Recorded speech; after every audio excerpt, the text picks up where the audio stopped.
Greetings. This is the Getto Free Press, and I'm George Boston Rhines, and we're on South Lee Street. And of course, this is the monument that we erected under the People's Tribunal, under the leadership of Reverend Floyd E. Rose, the president at that time. As you can see, the picture has faded out, but the memory is still here. And we are still seeking justice. We're still seeking change.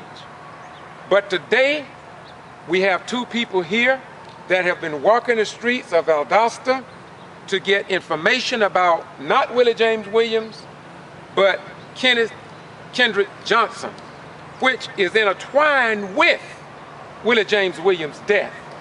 Because, as you know, there was a video put together called A Chorus of Fear. And that chorus of fear remains here in Valdosta in Lowndes County until this very day.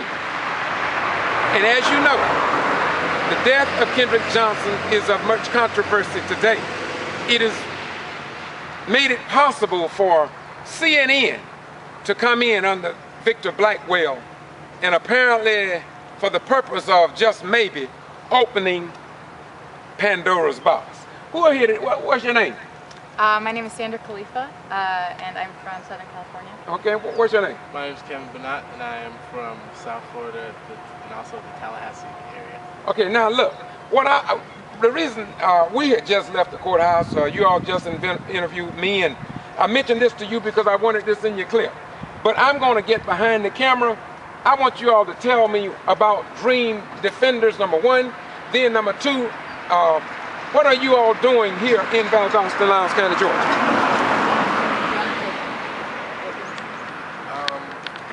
Okay.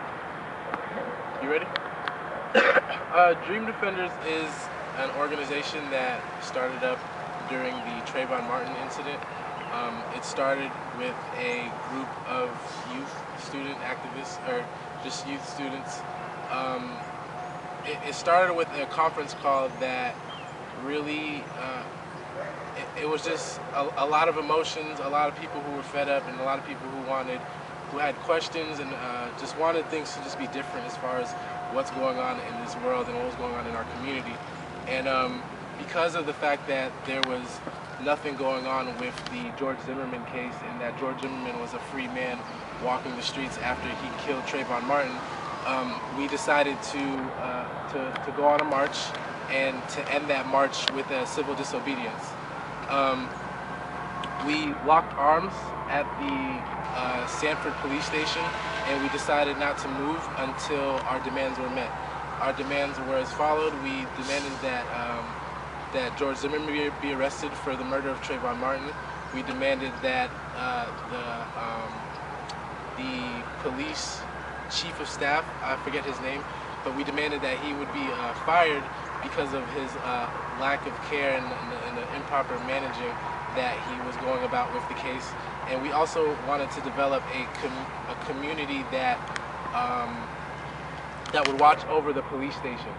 So because of this protest, because of this civil disobedience, our demands were met. They pretty much saw the fact that if they were going to arrest students, that it would make them look bad. It would make them look bad if they would arrest students, but wouldn't arrest George Zimmerman.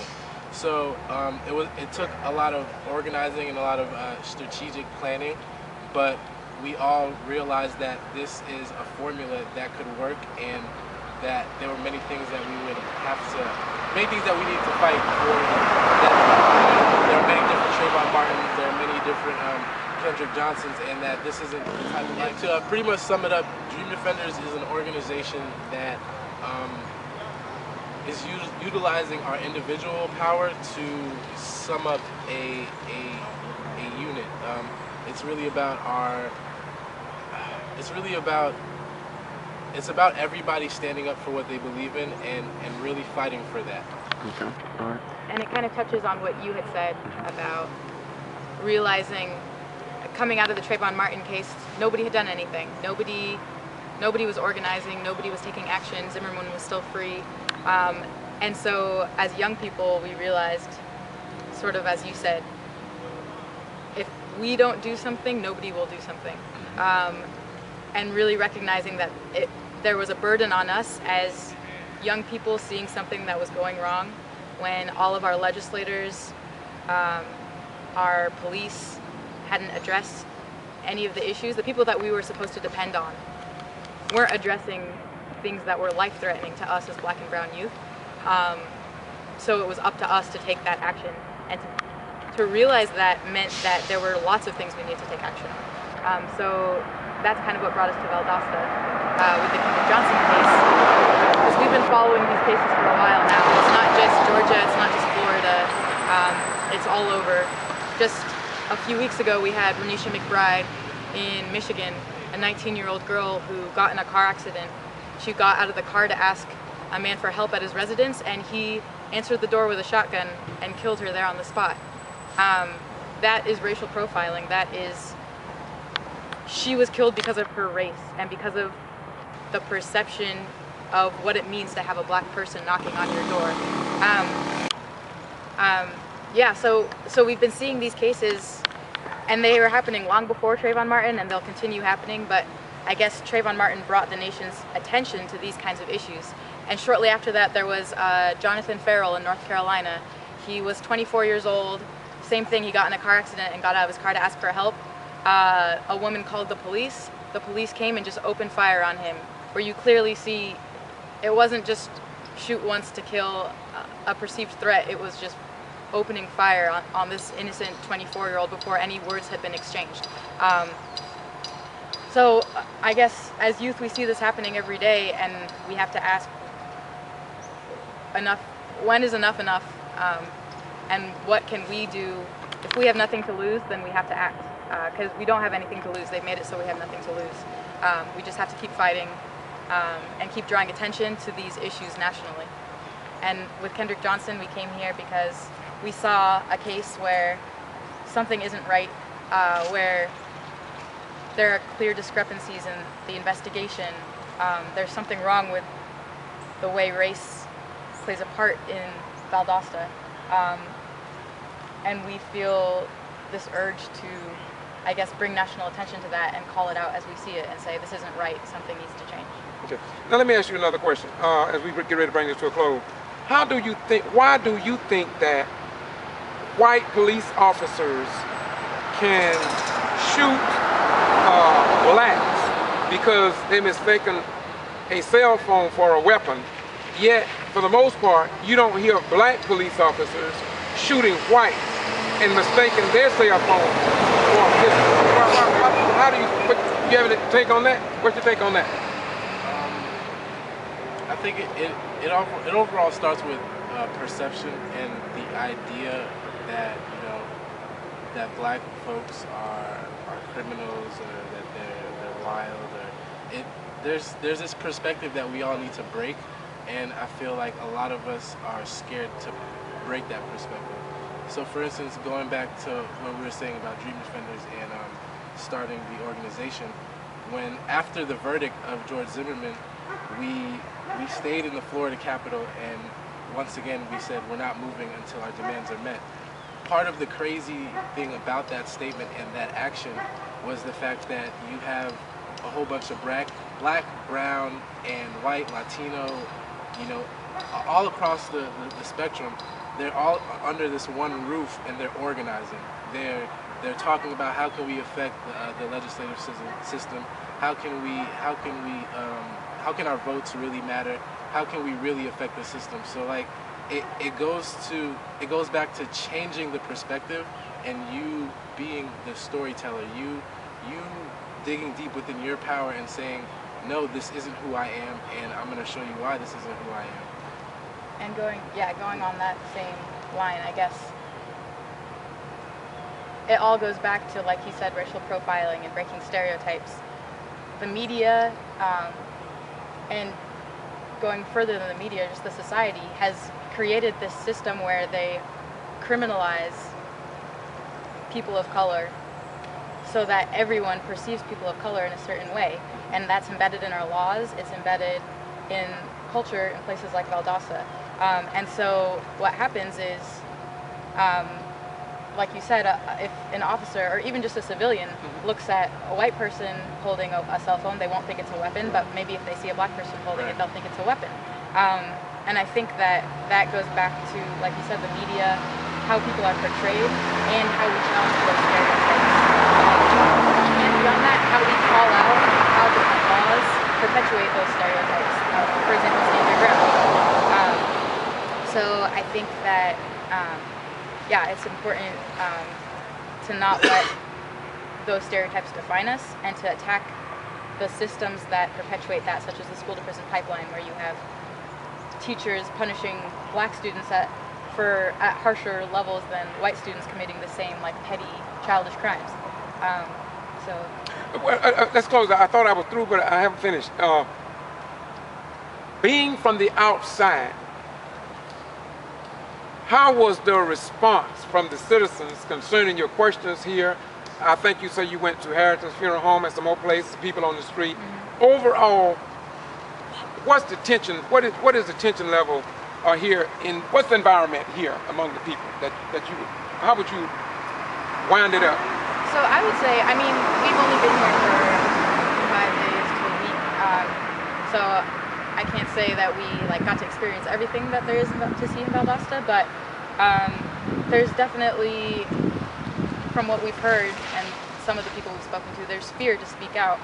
The school didn't even make a formal announcement or make some kind of gesture to reach out to the Johnson family and tell them we're sorry for your loss. If this was an accident, you would think they respond to deaths like that in any other case, but for some reason with this case, it's all about hushing, hushing, hushing. So I think even though that seems to be prevalent among the people involved with the case, we still also, I think one of the interviews that stood out to me most was with 2 random boys off the street. One had just gotten out of jail, he was 17, and his brother, and they were talking about, we were asking them just about what it's like to live in Valdosta, where they live, and they were saying they live in a predominantly black neighborhood. They get stopped all the time, the police randomly stopping them to ask them where they're going when they're a block away from their home. Even the boy who just got out of jail, he said it was supposed to be something he was in and out in 3 days. It ended up being 3 months. So there's this deep, deep fear and distrust of the police, distrust of the system, of local government, of local officials, because they've experienced over and over again that no one's looking out for them. And so I think that even for the people who don't want to speak to the Kendrick Johnson case, that's been very apparent as a reason why maybe it's better to keep quiet, or maybe it's better not to call out what we see. Okay, you said that school officials didn't step forward to the Johnson family. I read on Facebook as well as ValdostaToday.com that there was many school officials that reached out to the Johnson family. The father told me that that's not true. He said the same thing. Why do you think some people are saying that they didn't and some say they did? Why do you think there'll be a conflict in that? You think maybe there's a possibility that they want to put a good face on? I got it on video. I put it up a few days ago, wherein the video, I was there and I recorded the funeral. And that the people that were there, I got it on tape. And so all that can be proven or disproven because of people like you and your cameras. And this is what I encourage you all to do out there. If you have a smartphone, even a dumb phone, to go out and record what is going on in your community and stop relying on others to report what you can report yourself. And once again, I gotta give you all this. I thank you all so much for coming to Valdosta. I thank Victor Blackwell, although they criticize him. I thank him for coming, and CNN Owners Management, the Honorable Reverend Al Sharpton, as well as the National Action Network representative that came in and put a facelift to Valdosta and the world. I'm getting hits on my YouTube channel from Canada. Most of my real watchers, the ones with comments, are coming out of Canada and other overseas areas. And so I'm going to put this right up with that so you all can see and let other people comment about what we are saying here in Valdosta and Lowndes County. Because this is not only about KJ, this has been going on for a long time. Once again, I thank y'all very much. And I must say in closing that this historic marker here. It reads, let me read it to you all. It says, Willie James Williams, September 2nd, 1998. His dream was our birth, the People's Tribunal. And as you know, the People's Tribunal was dissolved and they moved into the Southern Christian Leadership Conference, the organization that Martin Luther King, Joseph Lowry, and others co-founded. And it has been a very strong organization, although it seems as if though today many of our organizations, in truth, seem to be dissolved in the sunset. And I'm saying that because that's just my perspective. Closers, first I'm going to ask you, give me some closing marks, and you give me some closing. We're going to close on that. Closing marks, I think for the most part, we all need to stand up for what we believe in and stand up and speak on the things that we confidently know about. You know, whether you're talking about football or whether you're talking about baseball or math or any type of book. If you confidently know something, speak up and act on it. And if you really love yourself and you really know how to love, you'll know how to fight for what you believe for. Thank you. Yeah, I guess I have similar thoughts to Kevin. When we interviewed Kendrick Johnson's parents and his father, we asked him what he would want to tell the world or tell people, and he said, if you believe in something, don't let anyone tell you differently. And continue fighting and continue standing up for what you believe in. And I think that that's something that's so important, because even one voice can make a huge difference, and even one voice can motivate other people to take action as well. So that's why we do what we do, and that's why we've been so excited to meet so many people in Valdosta who are fighting for Kendrick Johnson. Because I read so much on Facebook, I thought I was through, but I'm not. For the people who have given their negative opinions about Kendrick Johnson's parents, from your time with them, what's your opinion of them? Short form, very short. I mean,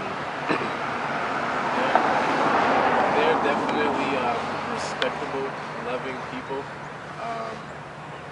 They're very understanding of different perspectives. Yeah, they seem very humble and very. I honestly don't have anything negative to say about them. Did you get the feeling that they are just after a lawsuit money as a result of the loss of their families? As we read online, that's coming from people, they're saying that they just want to file a lawsuit, get some money. Do you feel that that's part of who? No, I think that they're leaders, they're brave leaders, and that they have taken a stance on injustice. They want justice for their family and for their son, and I think that's the bottom line. And I think that they, given the culture of fear and the fear that's so embedded in the city and area around Valdosta, they are really breaking through a huge barrier to be on the corner every day, standing up for what they believe in. Okay, this is my final question. I thought that was it, but I promise you this is it, or I'm gonna take the camera and smash it up on the bricks. Being that you all are out recording, interviewing people, both of you all have been in some university of higher learning. If you all was in power, in a position wherein you could actually report on a person whose civil rights possibly had been violated, as I believe mine had, if you was available and if I had been under a criminal trespass warning, do you think that the general public would want to know about that? Definitely. I feel like people are always interested in these type of. People are interested in a lot of things. They just don't realize that they're interested in it. Especially when you are able to make the connections of how this can happen to you and how this can affect you. So I just think it's a matter of who we're talking about and who has that power. So I guess if you're asking me if I have that power, I would say yes. This would definitely be something that I would highlight, and it would my actions would be focused towards who can we add into the mix, as far as who can we add in the mix that can help move this and help shine light on this, and what are some direct actions that can really get people to be aware of this, and not only be aware of it, but be aware of the power within their own actions. So it's a lot that goes into that, but definitely. Okay, thank you very much. Do you have an opinion, girl? That's it. I feel like he covered it. Okay, thank you very much. Once again, this is the Getto Free Press. George Boston Rhymes, and what's your name? Sandra Khalifa. Kevin Banat. And we from the Getto Free Press, as well as I call it KYRC, which means Know Your Rights Campaign. These young people have a right to come to Valdosta. They have a right to interview. They have a right of freedom of speech, freedom of travel, and they should not be banned. I hope you all can get out of town before somebody puts you all under a criminal trespass warning for maybe 200 days. Once again, George Boston Rhymes saying bye-bye, we're gone. Power to the people and pass it on, and don't wait so long to get it on.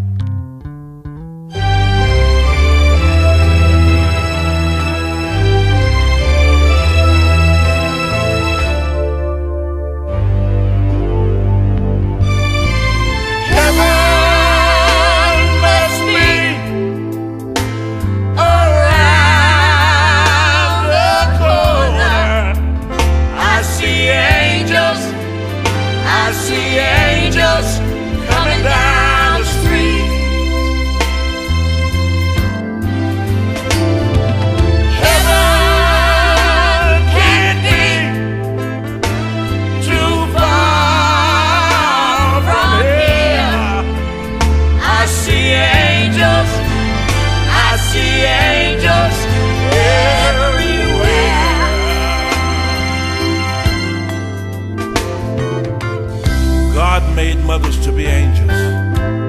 You just might be looking at an angel right now. If you're in Los Angeles, California, Nashville, Tennessee, Texas, Arkansas, Missouri, Chicago,